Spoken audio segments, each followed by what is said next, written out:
Welcome to episode 250 of the Barcelona podcast, brought to you by the Blue Wire Podcast Network. I'm Dan Hilton, and I'm again joined by Francesc Tomas. Francesc, can you believe we got to 250 shows? Did we? When? Now, 250 today. shows. Woohoo! Well done. Hola, culés. Congratulations to us. More congratulations to you, Dan, because you really have done every single one of the 250. I've missed some. Unfortunately for me, and fortunately for lots of listeners, I'm sure. Dan, well done, job. And looking forward for another 750 to hit the 1,000, and then who knows?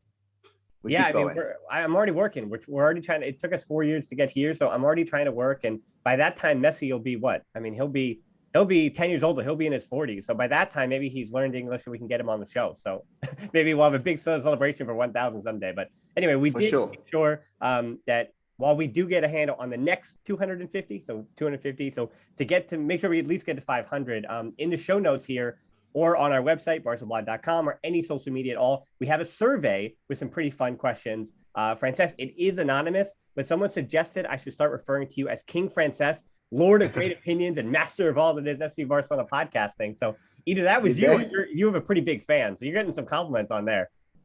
No, it was certainly not me. Whoever wrote that is most definitely deluded. I would say it is my mom, but my mom does not speak English. So I've got no idea. But whoever it was, not very good judgment, mate.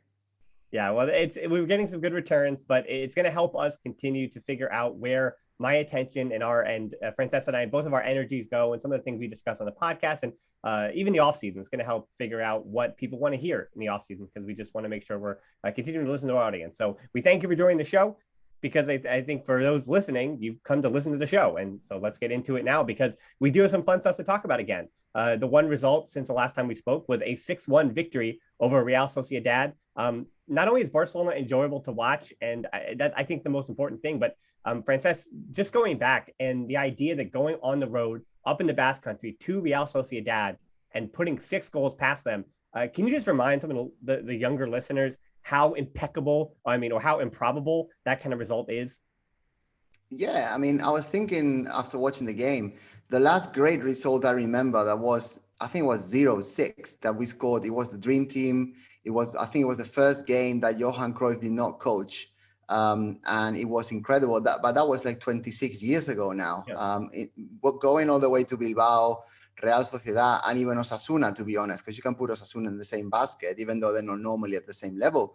It is extraordinary. So for us to go and score 6 goals is great. I think it's a great reflection of the great work that Koeman is doing at the wheel, and the fact that there is so much energy and basically at this time of the season in previous years, definitely the last 4, I want to say, everyone was already fundido. They were dissolving into injury problems, into fatigue, and we were always talking about rotation, but no one ever really rotated. Now, this season is completely different. It looks like every passing game we're actually getting better. We're going to the international break shortly now. Obviously, Pedri and Co are going to play for Spain tomorrow. They're joining the Spanish call-up tomorrow. And I've seen a lot of people, me included, that think that this is really actually bad timing for us, because we're on a roll. So, it is a positive to see that the players are fit, but obviously our momentum could be stopped. Not saying that it will, but, it would have been good to get another 2 or 3 games, definitely the one against Madrid before the international break. But hey, you cannot really pick everything. Yeah, I always consider when thinking about the international break, I think it was Iniesta, Luis Suarez, and on the top of my head, Ronaldinho. Those 3 players more than any other seem to have their worst matches coming back from the international break. And it's funny because what they're doing on the international break, so 2 of them being South Americans in Suarez and Ronaldinho also having a little bit of fun with his Brazilian teams. There's a lot of stories in history about that. And then Iniesta was always the puzzling one to me, because he would be usually traveling in continental Europe.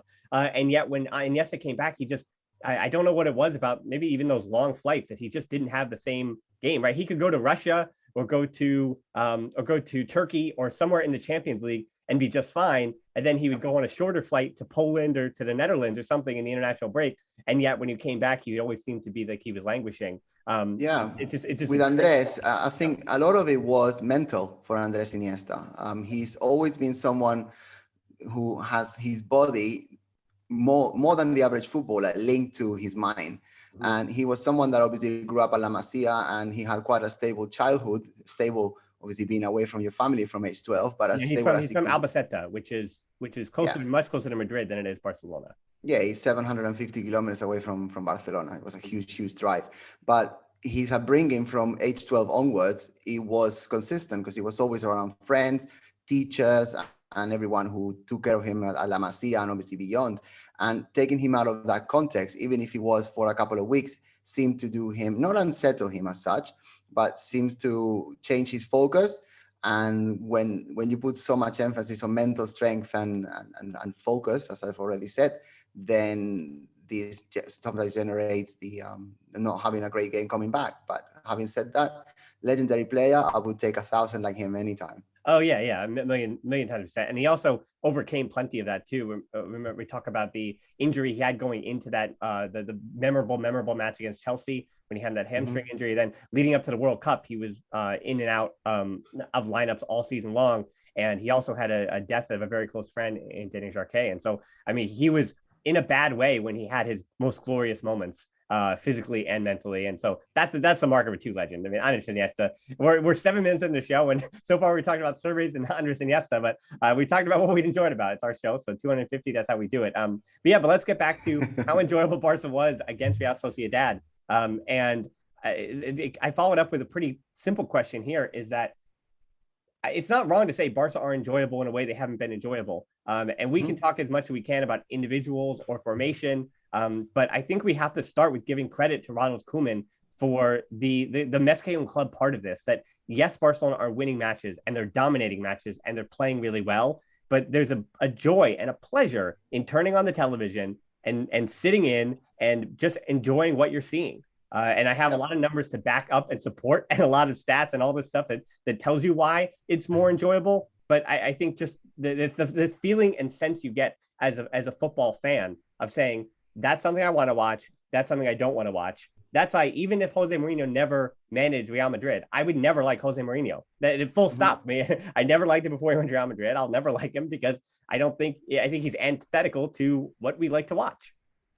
Yeah, for sure. I think that Barca's growth has been tremendous. I think that the fact that, as you're saying, they are enjoyable to watch is credit to what the manager is doing, but at the same time, also to the players themselves, because, you've got the Vacas Sagradas, the old guard that, they keep failing year after year at the same hurdle in European championships. And then once we get, let's just face it, destroyed by PSG, Liverpool, Roma, Juventus, etc., then they seem to, in previous years, they seem to put their heads down and basically disappear and dilute throughout the following months. But actually, they picked themselves back up. I think that the game, even though we didn't quite win it, but the game in Paris against PSG was actually a testament to that, and the fact that, they messed up once again, but they are mature enough to know that that is gone. But the season, there's still plenty to fight for. I mean, I certainly didn't expect Atletico Madrid to go downhill so quickly as they have done lately. And we were saying a lot of times in the previous 2 years about Luis Suarez, that he definitely can score, but he's not someone that can last you a season playing the amount of minutes he was playing. And with Suarez declining, there seems to be some bits and pieces around him beginning to crawl and crumble. And let's face it, Atletico Madrid have never really been a team that can go a whole season without making mistakes. But obviously, seeing what we saw at the beginning of the season, it looked like this was the one. But I'm not that sure that that's going to happen anymore. Put that together with Real Madrid sort of, I'm going to say, perennial staying in limbo as they have been doing all season. Then Barca's growth. I mean, let's face it, Barca are the most attractive team to watch in La Liga right now. They actually are, I'm sure you got all the numbers, but one of the teams in Europe that have won the most points, I would say, in the last 3 months for sure. And we are winning, we are playing well. So, there is no reason to think that we cannot achieve higher than, I put my hand up, I was predicting even 2 months ago. But it looks like there's a continuation of bits and pieces that seem to be falling into place for Barca to go all the way. Are we going to win La Liga? I'm really not sure. But as I've been saying all year, it's not about the result, it's about the journey for the future. Now, if there is a chance to win the tournament and obviously La Copa or La Liga this season, then for sure, go for it. Why wouldn't you? But I think that this is a long-term project that seems to be falling into place much quicker than I thought. And that can only be good news. And it's really exciting to watch. Yeah, 15 wins, 3 draws in the last 18 matches. That's 48 points. That's top in all of the top 5 leagues at least. And they're also the only top 5 league team that is still unbeaten in the 2021 calendar year. So since the calendar turned, Ajax is over in the Netherlands doing their thing. So yeah, there are other teams that are unbeaten in Europe, but in terms of just being in one of those top 4 even, or top 5 major leagues, if you will. So let's talk about individual players now. I want to start with the American Sergiño Dest. I think if there's any day... Big surprise there, Dan. I am shocked. So. I don't think so. I mean, are you biased by any chance?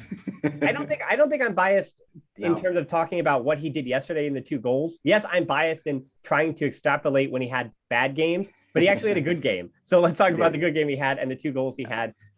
Okay, fine. Here's your American stat for you. He now with 2 goals has the most by any American in the Liga history. Yunus Musa, who's currently still a teenager at Valencia, and then Josie Altidore at Villarreal more than a decade ago. They both had 1 goal. I think Yunus Musa will score more than the 1. So there wasn't much of a bar to jump over to be the highest scoring American in the Liga history with the 2 goals. But I think why that happened, and I want to just discuss about the change of how he winds up having 0 goals and doesn't really have the stats, assists, goals wise to back it up for a while playing the regular right back, and then he's not the right back at all. He was a right winger since this change in formation to the 3-5-2. The heat map is something that I'm going to be relying on a ton as we have our discussion today. And I'll start with the Sergiño Dest, that he was the highest player on the field according to that heat map. And it wasn't a matter of being in spots for either Mingueza to get the ball to him or Messi to get the ball to him. That right wing was completely his. We talked about the gravity of Messi, and Messi was actually the one closest to him instead of Dembélé and Griezmann. They were a little farther back this time. So Messi being closer to Dest means that Dest is always going to be in one-on-one situations. And we've seen previously, whether it was he was kind of stood up and he struggled against Acuna against Sevilla. He did his job, but Acuna basically had him in his pocket. And then we saw he was against Kurzawa, and he actually did better against Kurzawa for PSG. And it depends on who the left back is, on how well, and how much they struggle with Sergiño Dest. And then yesterday against Real Sociedad, I mean, there was no shot. Munoz had no shot. There were constant doubles coming over to him. And he was confident. He had his way, and he was using his speed to get to the end line. And it also reminds you that because teams game plan for Barcelona, they start with Messi, and then they go from there. They say, Messi, Alba, he's going to be a problem in this match for us. Dembélé, we have to worry about him. We'll get to that in a second.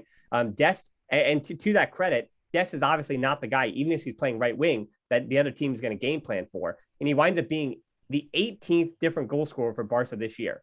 And with 18 different goal scorers, Barca have most of any team in Europe with a different player putting the ball in the back of the net. So he was just so good in that match. And I don't think that's biased. I don't think I added anything different to it. No. But what did you see from Sergiño Dest that was maybe different than what you saw when he first arrived at Barca? Well, what I saw is the fact that Barca, obviously playing with 3 at the back, they seem to be perfecting the system as weeks go by. I think that having Mingueza, who is fit, tall, hungry, ready, and let's say it, he's quite good on the ball as well. That gives you a lot of confidence moving forward. The thing is, and what I'm going to say applies to Alba as well. Both of them are defending much further up front. So you obviously faced it from the attacking perspective, but when you're attacking so high, and this applies to Alba as well, then it is obvious that you're going to be an option. As you said, Messi was close to him, but he wasn't statically close to him. I mean, Messi's never been static anyway. Yeah. So that when Messi drifted towards the middle, he gave him a lot of space. So obviously, Mingueza's the one that's going into, say, 2/3 up front, if you picture the pitch. Then Sergiño Dest is the one that's in the final attacking third. But obviously, there's a huge amount of space, especially when the ball is being played on the left, so that if you switch it quickly towards the right, there's a lot of space. And with Mingueza's speed, and the same for Sergiño, then obviously they seem to have motorways to run into, which was very beneficial. But as I said before, it's not just the fact that when we're in possession, they're able to run into spaces or to surprise the fullback, obviously in this case, the left back at Real Sociedad. It is the fact that when we lose possession, they're trying to recover, and this is both Alba and Sergiño Dest again, they're trying to recover the ball so high up front that if they get it back, they only need to do a little 1-2 or just even take a shot themselves, and actually they're much closer to the goal than they were before. So I think that Sergiño Dest's brilliance is a direct reflection of the system that we've got. But then again, credit to the player when it's due. Sergio Roberto, I doubt, will be able to do that. I think Nelson Semedo would probably not have been able to do that either. And you can go further back in time. And also, if we're just talking about Sergiño, I think the fact that he's playing for Barça at this level, having, let's face it, not really been a starter at Ajax consistently, coming to Barça, being a starter because Sergio Roberto has been injured. And even when he was fit, at times being ahead of him and playing so consistently, so many minutes and so effectively and seeing such growth in such a short space of time, you don't have to be American to see that. So it's all good news. Yeah. And you mentioned about the pressing, and you mentioned about the intensity of Alba and Dest trying to get the ball back. So since they switched to that 3-4, the 3-5-2 or the 3-4-3, if you will, it's 4 games compared to the 31 prior.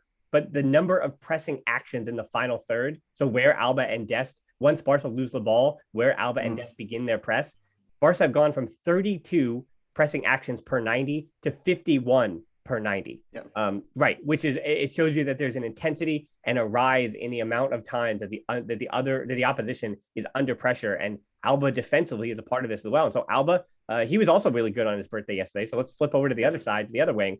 It was birthdays for Alba, Griezmann, Koeman, and even Ronaldinho. They celebrate on, so that's the big Barca birthday day. But for Alba this season, 17 combined goals and assists for him. And if it feels like he's being revitalized, it's yes and no. So he had 11 last season, and that's when people began to say, we're just talking about his performance, his numbers, his output. We're not talking about him and the way that he's emotionally reacted in Europe. I think we've had that conversation a billion times over. We've discussed his mental toughness, and I don't think that's important. I think we're just talking about when Barca's playing well and the team that he's a part of right now. That's what we're discussing. So last season, 11 combined goals and assists. The year before, though, it was 20. So remember that he and Messi were really the only option in that first Ernesto Valverde season. He was completely relied on, Barca's second most important player, and maybe third behind Luis Suarez too. And then the year before that, it was 14. The year before that, 16, 17, it was 7 combined goals and assists. And then before that, it was 10. So he has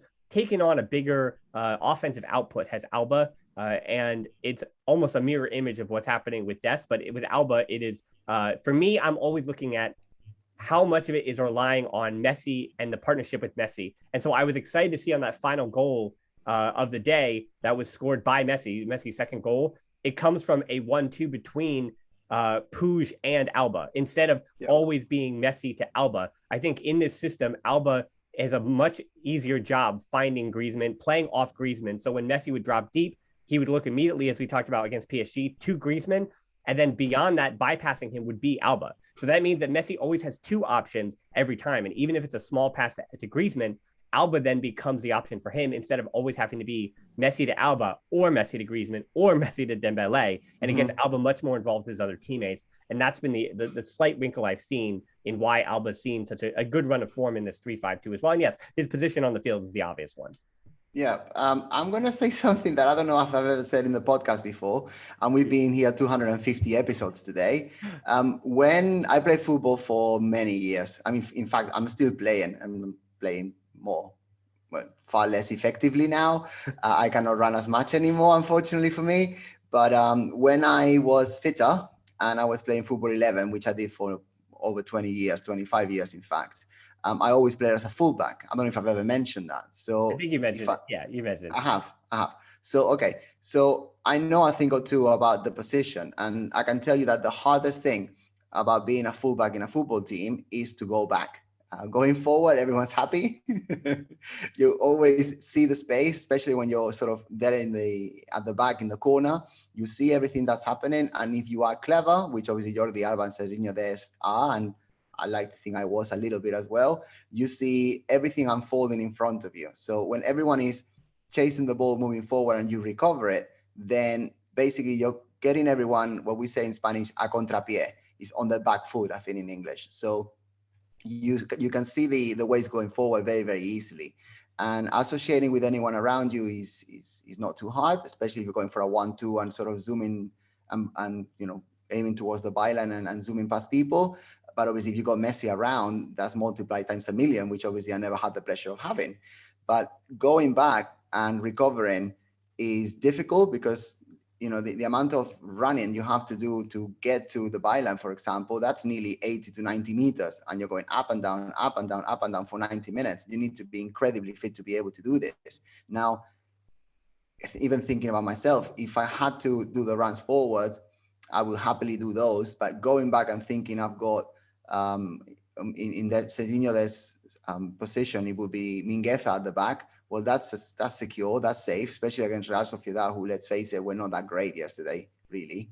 I think they're fully focused on the Copa del Rey final coming up for them. Not this season, but last season, that's coming soon. Right. And they didn't seem to be fully engaged in the game, let's put it that way.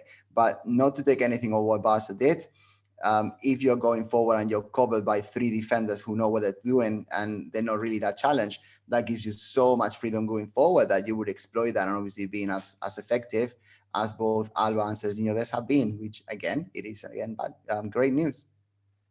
Yeah, I think I told a story a few weeks ago how, my memories, I played at fullback in high school for 2 years, and all my memories of being a fullback are bad ones, as in defensively. I don't remember any of the good offensive things I did. I know I did some good offensive things, but I don't remember any of those things because I just remember when I had a guy coming down that, when I was either out of position or when I was in, so I definitely remember all the bad and defensively. I don't remember any of the good. I know there was a ton of wall passing. I know there was a ton of, I was quick, so I know there was a ton of overlapping runs, but they don't stick out the way that the defensive stuff does. And I unfortunately did not play with the Pennsylvania Messi either. So don't worry. There is only one Lionel Messi. But speaking of Messi, so that's a good transition to speak about. I want to talk about Messi, Griezmann, and Dembélé almost in a little grouping here. Because now that for the second straight game in this 3-5-2, Koeman, whether this is just by design that he had prepared to begin the 3-5-2 transition into that system with Griezmann on the bench, as we saw against Sevilla in those 2 matches, and then adding him to the fold now. We even saw him against PSG and now Huesca and in the match against Real Sociedad.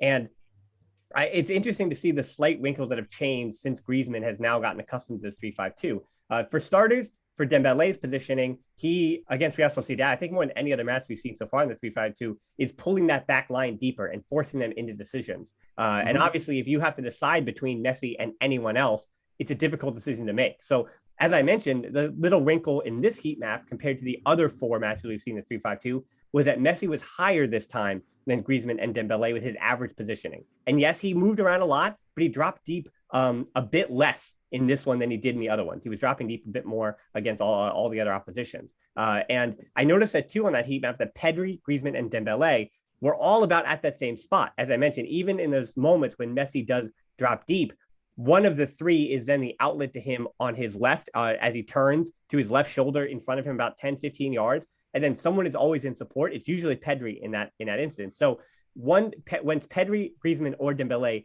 they're basically taking turns finding Messi with a forward pass against Real Sociedad. And then it was Dembélé or Griezmann. It was a direct sprint then to create a 2v1 with Alba on the wing and force the fullback into a decision, as opposed to making that defensive midfielder allowed to take that opportunity. And then it was Pedri usually, instead of making that sprint, Pedri would then drop to be that support to Messi. Yeah, do you know the way I see it? I think that the back line and the forward line at Barca are copying each other right now. I was watching the game. I always watch the game as if it was a drawing a lot of the time. I don't really focus on people's feet and dribbles and things. I look at formation a lot. And if you think about it, when Ter Stegen's got the ball and he doesn't boot it out, which, let's face it, doesn't always happen. So he's placed it to the side from the back.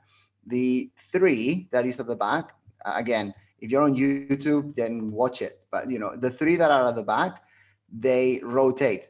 So one of them goes forward. That normally is the how can I explain it? The center back on the side that is not the one that the ball's gone to. So, for example, with the formation yesterday and the lineup yesterday, if the ball went to Lenglet, then you have Frenkie de Jong going towards the right to give him the option, and then you have Mingueza drifting forwards towards the natural right back position. And then obviously that pushed Sergiño Dest further up, and that's your formation already done like that. Now, if you transform that or transfer that to the front, that's what Pedri and Dembélé and Griezmann are doing. They are rotating into, as you said it very well, they're rotating into the same spot, but it always depends on where Messi is going. And they have been clever enough lately to be able to understand and learn each other's mechanisms so that whenever Messi has the ball, he's got an option throughout the middle. He's got an option of someone mostly coming from the second line, unless he's catching someone who most normally be Dembélé in the last 2-3 games, sort of going towards the striking position. And then the other one would give an outlet or would cover Messi's back if he drives forward. So basically it's like a triangle of 4 sides. The 4th side, I know triangle doesn't have 4 sides, but it's a triangle of 4 sides. Messi runs into the triangle and then it opens up to enable spaces. And then when you've got both wings dashing forward, that seems to be something that the opposition still haven't been able to work out a solution for. So it is very positive, because even explaining it sounds difficult. Imagine playing against it these days. So again, yeah, and recognizing. And so to speak about Mingueza one more time, where that all begins with him, what I've been most impressed about, I think, of anything else is his ability to read the game. And so his positioning has been just so important. And it is almost a disservice to Lenglet on the other side, that Lenglet does have his moments offensively. I mean, just being in the right spots and playing balls. And, I try to overanalyze it, but there's something about Mingueza that he has a high level of reading the game that you're seeing in this change of formation. And I think this formation is also getting the best out of him as well. That should be mentioned. So to speak back about Messi real quick, we talked about him last week. We went deep on Messi about how, last week he was becoming the leader in all-time appearances. Now he is the leader in all-time appearances at 768. All he had to do for this one was just show up. But in this one, he does show up, and he has 1 assist and 2 goals. Now, he has 19 goals and 8 assists in 2021. He has a goal or an assist in every Liga match, aside from the 2 he missed because of the injury and the red card suspension, since December 16th against Real Sociedad. So the first time this season that they played him before the Super Cup and all that. So this season in total, 29 goals and 13 assists. And I always find it funny that international media, and even here in the States, national media, they discuss Robert Lewandowski this season and Messi as almost comparable in this way.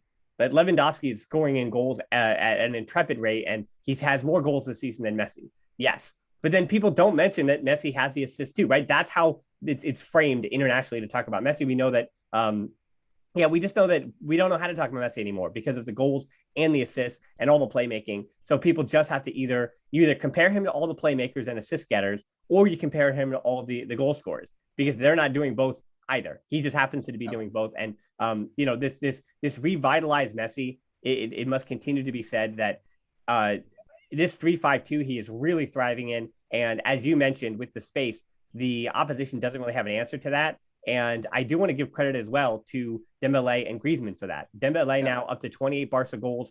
It's funny enough, 14 with his left foot, 14 with his right foot with his 28 goals. I remember when he came to Barca, Francesc, and he said, "I'm ambidextrous. Just believe me that I'm better with my left and my right." And I guess he was right I guess he was correct, because he is scoring both with both. And Griezmann as well, he is up to 14 and 11 this year, 14 goals, 11 assists, 8 and 6 in the Liga. A reminder that last year he had 15 goals total and 4 assists. Of those coming in the Liga, 9 of those were the goals, and then assists coming in the Liga was all 4. So he's just 1 goal off his league total, and he already surpassed his assists from last year, that being Griezmann. Yeah, can I say something on Griezmann here? Yeah, please. I think that this final game has really brought it to light that he seems to have accepted his role as not a key protagonist at Barca. Let me rephrase that. So he knows that he's not going to be the main protagonist. He knows he's not going to be getting all the goals. He knows that this is Messi's team. He knows that arguably in the current system, Dembélé is more important than him in order to, be the one up front. That's quite obvious. And you can even push it and argue that both Sergiño Dest and Alba are actually more important than him for the attacking system at Barca. That's, if you want to be in all the videos, the highlights, then that's not really going to be Griezmann unless he gets a cheeky goal here and there that he continues to do, and that is obviously great. But I think that the greatest asset that Griezmann is adding to the team is work, and it's cleverness, and it's positioning, and it's recovering, and it's overlapping, and he's running into spaces, and he's what you said before, making sure all the heat maps are overlapping with each other and they not being in other people's spaces. Now, is that worth 120 million euros? Maybe not, but that's not what we're talking about here, because we've already paid that money. This is someone who is in the team. We are not playing the game looking at people's bank accounts. That maybe will come once the season is finished. But at the moment, he is a key player that, touch wood, doesn't really get injured very much. Is mostly available all the time. He is hardworking. He is facing his teammates with a smile. He's someone who's very well liked within the dressing room. He doesn't clash with the old guard, and he's not an obstacle for the newbies. So credit to him. Credit to him, because reinventing yourself like David Villa, and I always go back to him because he's the most clear example. Coming to Barca as a remarkable star in a non-Barca Madrid team. Obviously, Villa came from Valencia, and Antoine Griezmann comes from Atletico Madrid. Being able to reinvent yourself, being a World Cup winner already, and to put yourself at the service of the team, and obviously at the expense of your own shine, is remarkable. So if on top of doing all of that, you can get a goal here and there, and having contributed already to 14 goals this year, then that's really, really good on him for doing that. Yeah, I actually want to add a wrinkle to this idea of Griezmann in the offseason, that there's a lot of questions. I mean, if Barca are to bring in some other big name player, then most likely Griezmann will be sold, because just looking at Coutinho's market value, most likely, and the amount that's still owed to Liverpool, most likely Coutinho, unfortunately, is going to be a net zero. So even if he goes for 40 or 50 million euros, that's about what Barca still owe Liverpool for him. So unfortunately, Coutinho is not going to be some revenue generator, even when he's sold. And then for Griezmann, the question of will he be sold, because he is worth something. I would add the wrinkle that there is a chance with Laporta and his new board coming in that Griezmann's wages, there might be discussion, if he wants to stay at Barcelona, of restructuring his wages and making it equal to the kind of output that he puts forward. And I think that is an option that I haven't heard too much about, that I'm just considering, that there might be some kind of conversation between Griezmann and Laporta and his group that says, hey, you only do score 15 goals and 9 assists, and we'd like to pay you for 15 goals and 9 assists so that you can stay with Barca, and that we don't have to offload you because of our wage bill being too high. So if the option is we're going to sell you, or we'd like to restructure a deal, that is Barcelona retaking the leverage from some of these players that are high earners. Again, this is no fault on Griezmann. It's not, again, it's always this emotional indictment of a player that makes the money they do. Hey, if I can make as much money as I possibly could doing my job, then I'd love to do that, right? Who's mad when you're given more money to do the job that you do, right? And so I don't blame the player. I don't blame the agent in this instance. But, former people at Barcelona made the deal. And they're the ones who went out. And there was even an interview today from Eric Abidal about it was Neymar or Griezmann. And I remember, we were on the show at the time, and I was pulling my hair out because I said, how about no Griezmann? How about no Griezmann? How about no Neymar? If I have to choose, I'll go with Griezmann here. But it was certainly something from market and market revenue that a previous administration at Barcelona were pushing for. I just want to restructure the idea of what if Griezmann were paid. This is what we always go back to. If Griezmann were paid equal to the contributions he makes on the team, he's a good player and he makes sense with Barcelona.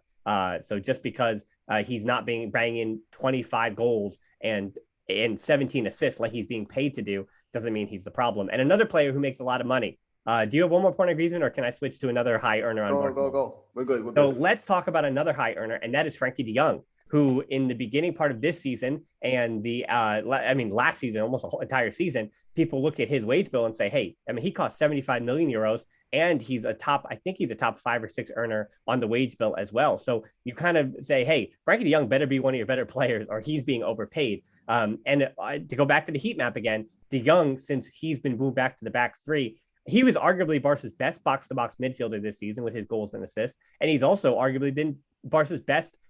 Maybe in these, yes, it's only 4 matches, so it's a small sample size, but you could argue that the effect that he has had on these games, he's been at least Barca's most influential center back this season. And when I say center back, again, the heat map against Real Sociedad tells us that Busquets and De Jong were both quite central in the middle of the field, and their heat map indicated their general position was within 15 yards of each other. And De Jong would always be the one to push forward with Mingueza and Lenglet a little bit farther back. Lenglet actually just kind of playing this almost sweeper role as this, having to react the way he does and use his long legs and mobility to get into those spots. And I just want to read you some of the stats here. Against La Real, 93 of 97 passing. And we don't go crazy because when you're a center back, you can make easier passes, sure.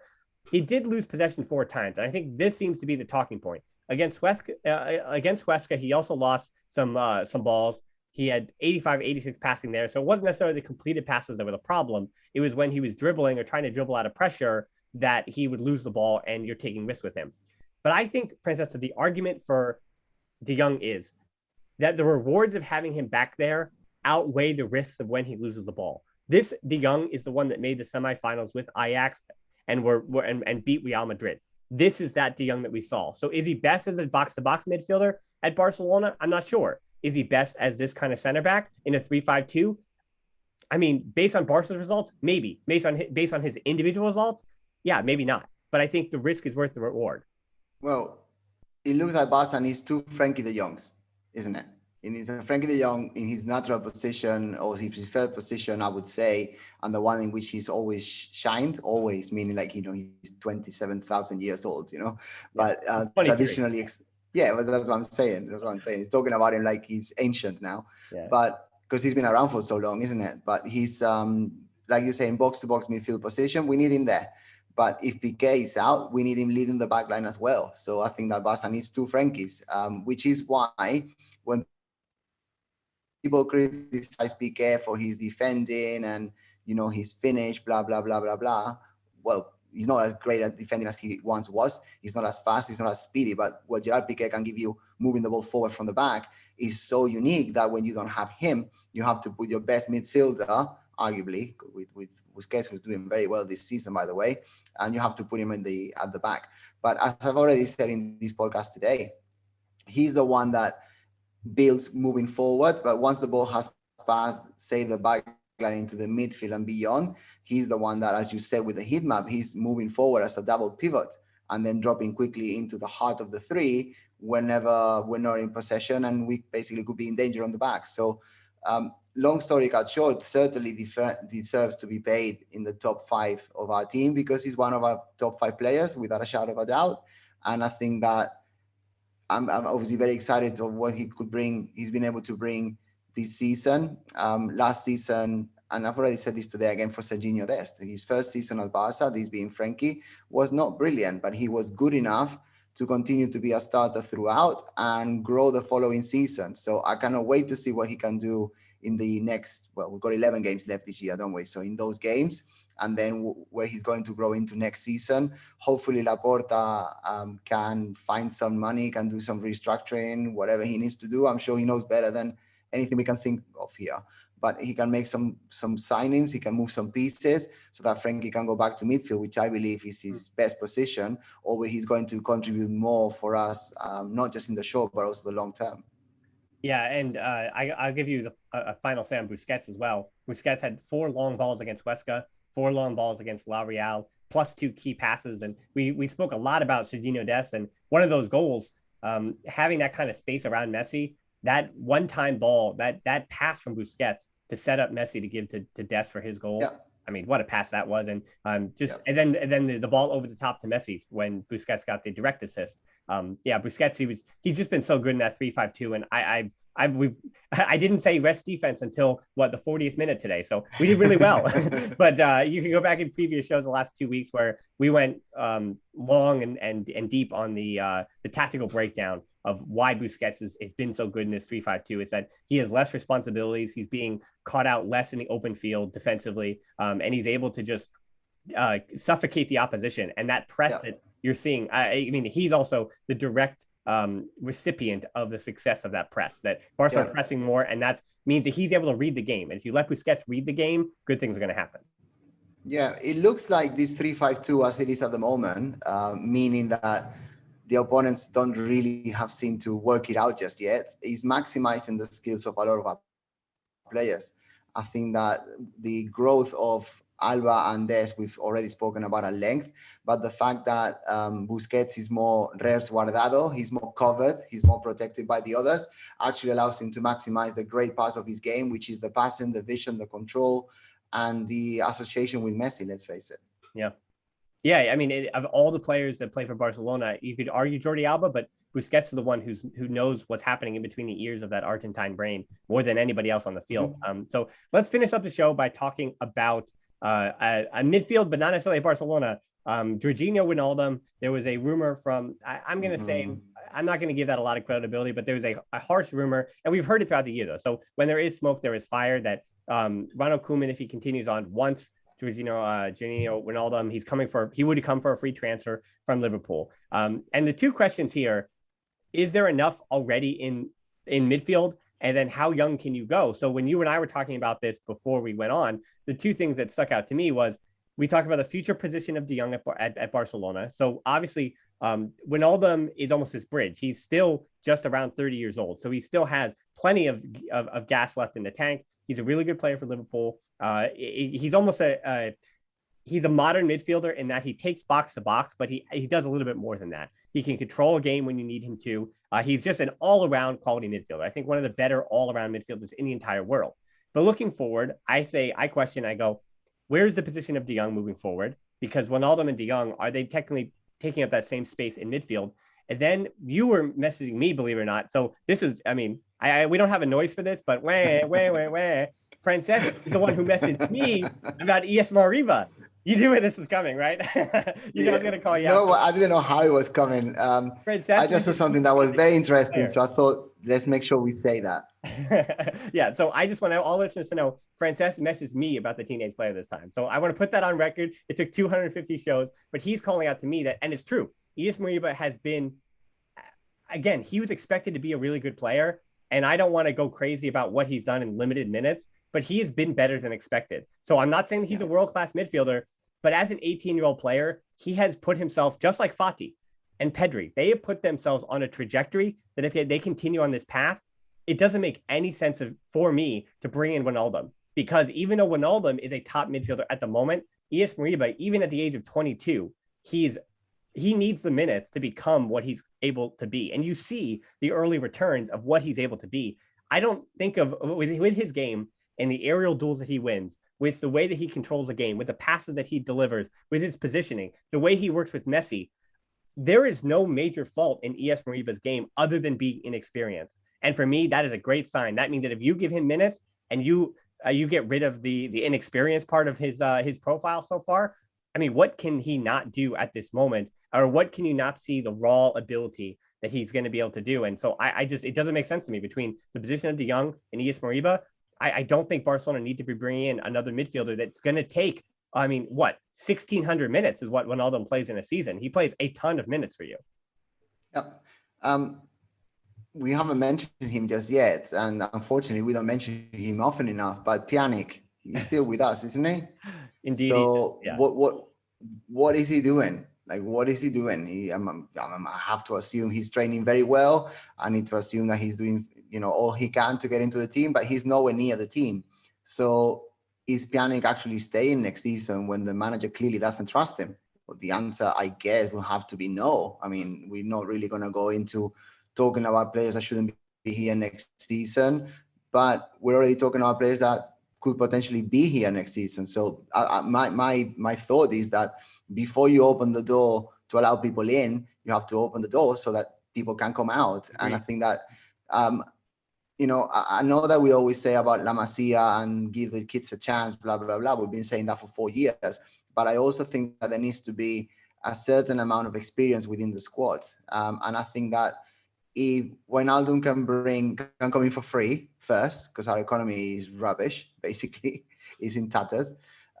If Wijnaldum can come in for free and can do the job that Pjanic was meant to be doing, then I don't really have a problem with that if Pjanic goes. But I think that adding more to the wage bill to bring up another player who hopefully will not play the minutes that Ilash is going to be getting moving forward, and obviously Pedri is already getting his own minutes, but I'm not discarding Ricky Puig having a better amount of minutes next year. So if you want to grow then I think that you have to give the players minutes.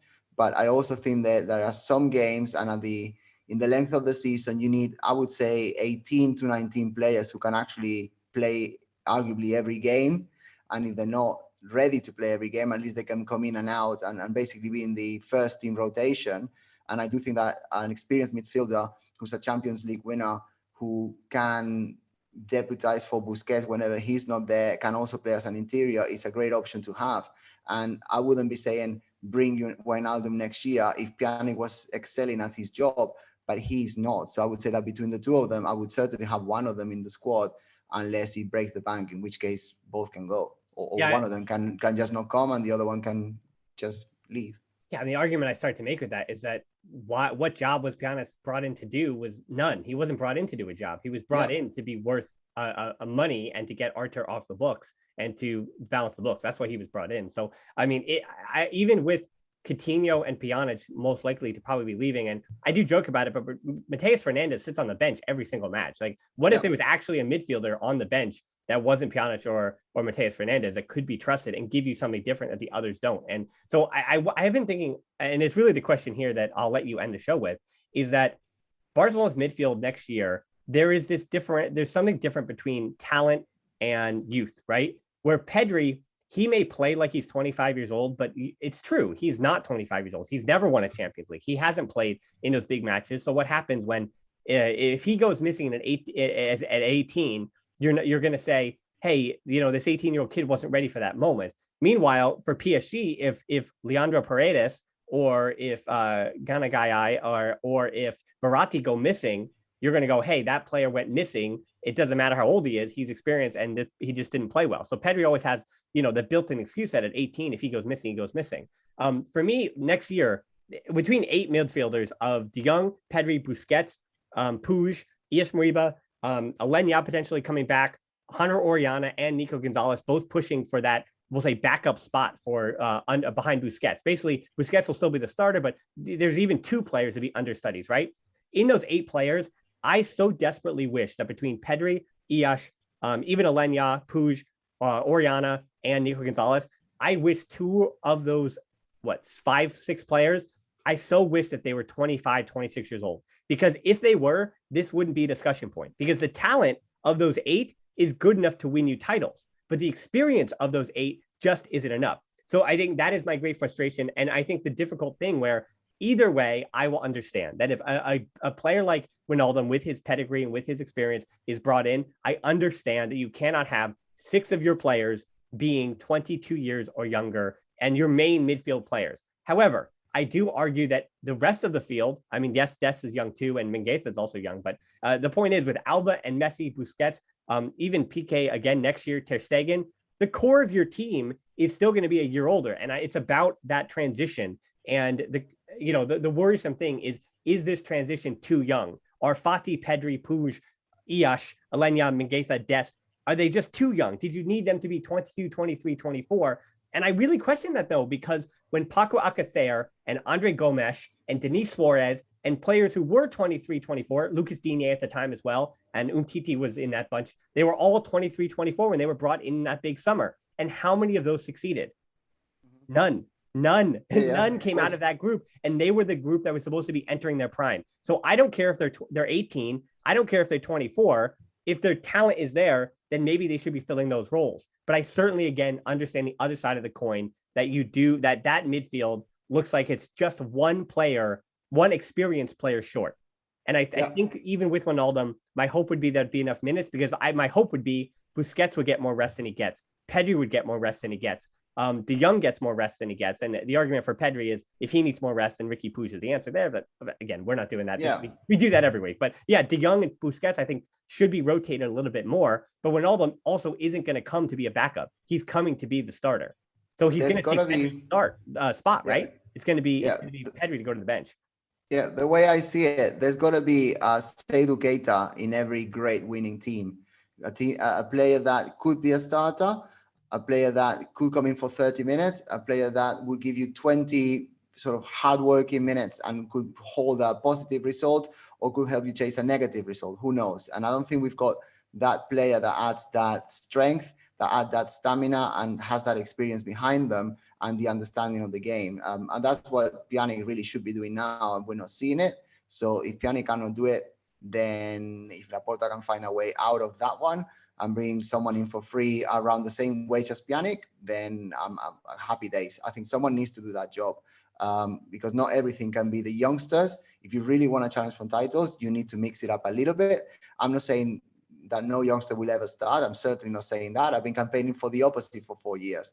But I think that in a rotation of 18, you need to have another strong, experienced midfielder if you really want to compete at the larger stage.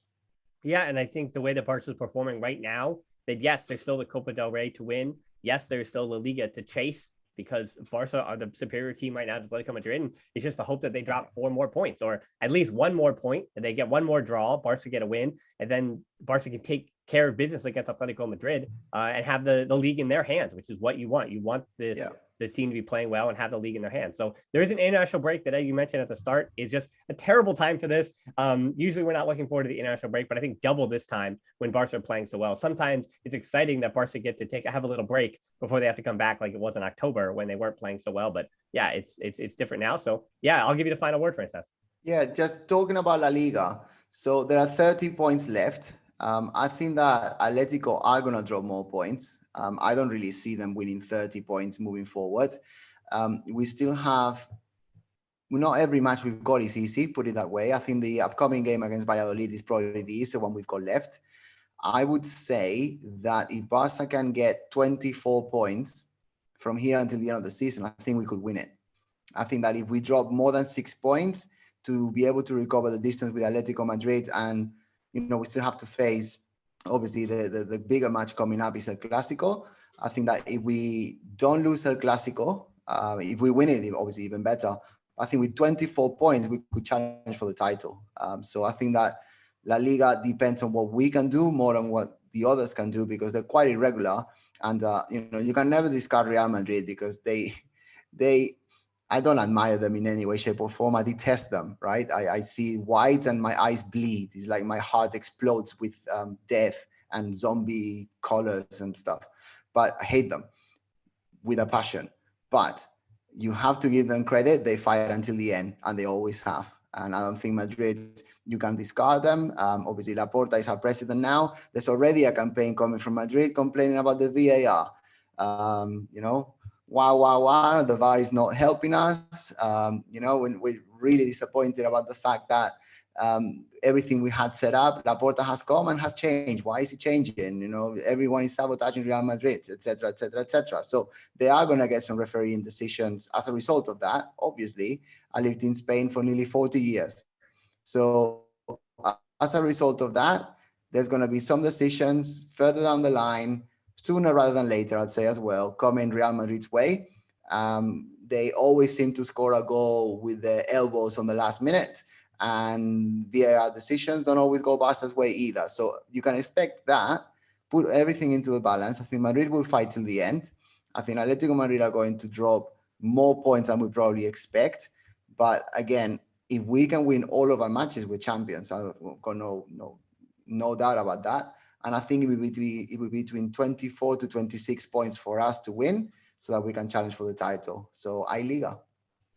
Yeah, and I want to remind you for El Clasico too that Real Madrid have a match before and after in the Champions League. So they have other things to worry about. And you know how Real Madrid, all they do is they claw their way to the Champions League title over and over again, even though they're not everywhere. They're very rarely close to the best team in Spain. So they always find a way in Europe. And so that's something that Barca, their full attention is on that one final in the Copa and the Liga. And you can tell that Ronald Koeman hasn't bought in. They want the trophy. And it surprised all of us. I mean, we laid them for dead, and yet here they are on the verge of not on the verge, but very close to a double if all things continue to go the way they've gone in the last, I think now since 2021 began, it's a big enough sample size to say that, hey, Barca figured it out. And they've been the best team in Europe since the 1st of January. So credit where credit is due. So I think that's a good place to wrap it up for another edition of the show. So that was 250. I hope you enjoyed the first 249, and 250 was good. And hopefully you'll continue to be with us for the next, however many it happens. But I want to remind you, please fill out the survey down in the show notes below. It's also on Twitter, Instagram, at the Barcelona Pod for both.